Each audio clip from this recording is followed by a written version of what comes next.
Hip की examination. Hip की examination के पहले थोड़ी सी आपको हिस्टोलॉजी पता होनी चाहिए, देन इंस्पेक्शन करेंगे, फिर पैल्पेशन करेंगे, उसके बाद neurological assessment and number 4 special testing. उससे हम सारी असेसमेंट कर लेते हैं कंप्लीट। तो हिस्टोलॉजी में सबसे पहले आपको पता होना चाहिए दिस इज हिप बोन, ठीक है। Hip bone basically is made up of 3 bones, this is ilium, this is pubis and this is ischium. इसको हम सिट बोन भी बोलते हैं। 3 चीजें ये पता होनी चाहिए आपको। उसके बाद दिस इज इलिक क्रस्ट, जहां पे अपनी फिंगर में स्लाइड कर रही हूं, this is interior superior iliac spine, this is posterior superior iliac spine, this is pubic bone, जिससे ये ज्वाइंट बनता है, इसे हम प्यूबिक सिम्फिसिस भी बोलते हैं।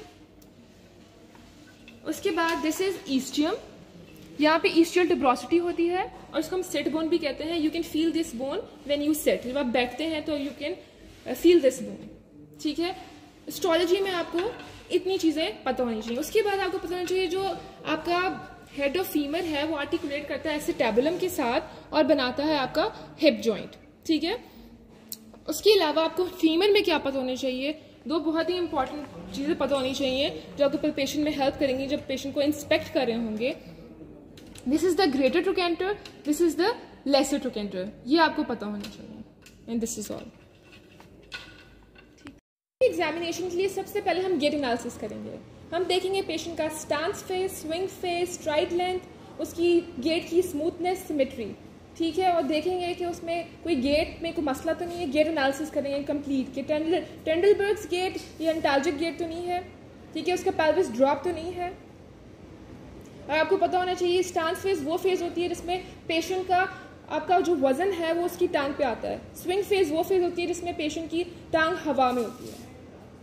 और एंटाल्जिक गेट में पेशेंट जो है वो लंगड़ाता है। और टेंडलबर्ग गेट में पेशेंट के हिप एब्डक्टर्स वीक होते हैं तो पेल्विस ड्रॉप हुआ होता है।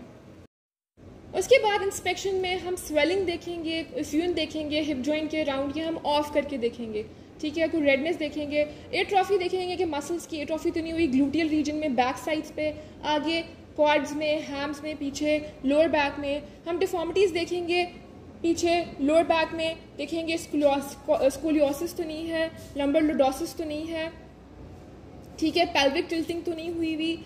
अच्छा जी, जब इंटीरियर पेल्विक टिल्टिंग हुई होगी पेशेंट की तो क्या होगा, उसके हिप फ्लेक्सर्स टाइट हो जाएंगे, एक्सटेंसर्स वीक हो जाएंगे और जो लंबर लोडोसिस है वो इंक्रीज हो जाएगा, एग्जैजरेटेड लंबर लोडोसिस, ठीक है। और जो पोस्टीरियर पेल्विक टिल्टिंग है उसमें बेसिकली क्या होता है, आपके hip flexors weak, extensors tight और जो फ्लैट बैक हो जाती है। ये सब चीजें देखेंगे। फिर हम देखेंगे टेंडलबर्ग साइन, इसमें हम पेशेंट को कहेंगे कि एक टांग पे खड़ा हो जाए और अगर उसके हिप एब्डक्टर्स वीक हैं तो अनसपोर्टेड लेग पे उस पर पेल्विस ड्रॉप कर जाएगा। इट मीन्स कि उसके लेफ्ट साइड के हिप एब्डक्टर्स वीक हैं। As you can see in this patient, इनको हमने कहा कि अपनी टांग उठा लें और इनका पेल्विस ड्रॉप कर गया अनसपोर्टेड लेग का राइट साइड पे। इट मीन्स इनके हिप एब्डक्टर्स लेफ्ट साइड के वीक हैं। This is the test to test the hip abductors of left side. Hip की पल्पेशन, हिप की पल्पेशन में सबसे पहले हम इंटीरियर सुपीरियर इलिक स्पाइन को पल्पेट करेंगे, इलिक क्रस्ट को पल्पेट करेंगे, पोस्टीरियर सुपीरियर इलिक स्पाइन को, ईस्टियल टिब्रोसिटी। ईस्टियल टिब्रोसिटी आपकी सिट बोन है जिस पे आप बैठते हैं, ठीक है। जब आप बैठते हैं you can feel your ischium, ठीक है, उसको आप पल्पेट कर सकते हैं। Then you can palpate greater trochanter and then IT band. जब आप ये पल्पेट करेंगे यू विल चेक कि भाई पेन है, कोई ट्रिगर पॉइंट्स तो नहीं है, टेम्परेचर डिफरेंस तो नहीं है, आर द मसल्स और जॉइंट्स आर वार्म्ड और not. We'll do active range of movements of hip flexion, knee to chest 120 degree, hip abduction 0 to 45 degree, hip adduction 0 to 30 degree, hip extension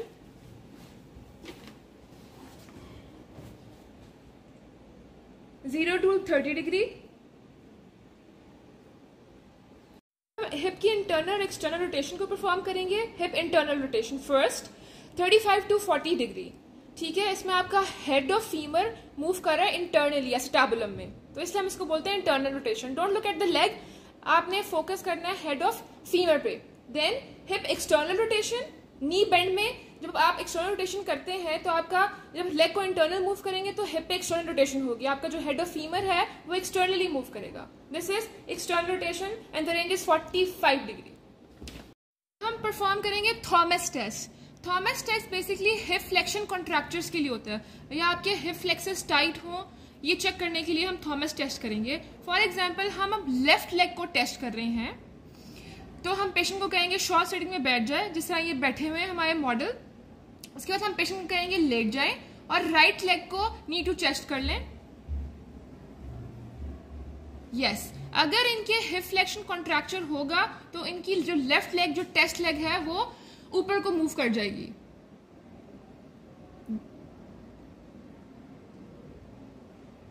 the patient is normal. अब हम favour test perform करेंगे। ये basically SI joint की pathology और hip joint की pathology के लिए होता है, ठीक है। पेशेंट की leg in flexion, abduction and external rotation, ठीक है। मैं प्रेशर अप्लाई करूंगी। इफ पेशेंट को पेन होगी इंटीरियर या लैटरल स्पेक्ट में हिप के, तो it means there is hip pathology. If patient have pain in their lower back और ग्लूटियल रीजन, इसका मतलब है एसआई पैथोलॉजी है। अब हम परफॉर्म करेंगे ओबर टेस्ट फॉर आईटी बैंड, देखने के लिए कि आईटी बैंड टाइट है या नहीं।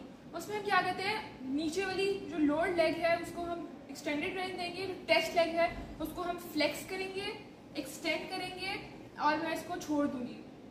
अगर ये नीचे आ जाती है, गिर जाती है, टच करती है बेड को, इट मीन्स आपका आईटी बैंड टाइट नहीं है। अगर ये नहीं टच करती इट मीन्स आपका आईटी बैंड टाइट है। लेग लेंथ डिस्क्रिपेंसी को मेजर करने के लिए हम इंटीरियर सुपीरियर आइलिक स्पाइन से मीडियल मेरोलस तक मेजर करेंगे। हम मेजरिंग टेप यहाँ पे रखेंगे, यहाँ से लेकर यहाँ तक मेजर करेंगे। फिर अपनी इंटीरियर सुपीरियर आइलिक स्पाइन से इसको मेजर करेंगे और देखेंगे there is any discrepancy, any changes in the leg length. If it is less then 1 centimetre it's normal. If it's more than 1 or 1.5 centimeter, it means there is leg length discrepancy.